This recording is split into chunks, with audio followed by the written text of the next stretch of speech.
جو civil defence ہے اس کو ہم ایمبیسیز یہاں فارن آفس اتنے سارے ہیں، ڈی جی صاحب سے میں کہوں گا کہ ان لوگوں کی فارن ٹریننگ کا بھی کوئی بندوبست کریں. اتنے این جی اوز ہیں ایسے ہی لیے جاتے ہیں سب کو.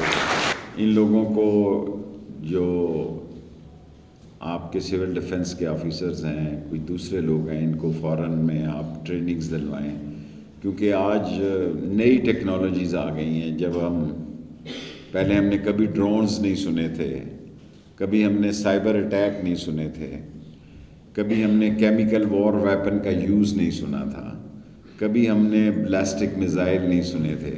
سو ایسے عالم میں ہمیں ویل پریپیئر ہونا چاہیے تاکہ وقت آنے پر خواہ وہ آسمانی آفات ہوں یا جنگی معاملات ہوں یا کوئی اور مصیبت مشکل ہمارے وطن کا دروازہ کھٹکھٹائے تو سول ڈیفنس ہمہ وقت تیار ہو. اور اس کے لیے میری آپ سے یہ درخواست ہوگی کہ آپ کالجز میں بھی جائیں اور ان کو بھی ٹریننگ کا سلسلہ شروع کریں اور اسپیشل سلیکشن کریں ہر شہر میں کالجوں کی، 1 کالج یا 2 کالج. جب یہ آپ سلسلہ شروع کریں گے تو نوجوانوں میں اس کی اور چاہت پیدا ہوگی، کیونکہ ہماری ایک بہت بڑی نوجوان نسل ہے جس کو سول ڈیفنس سے آشنا ہونا بہت ضروری ہے.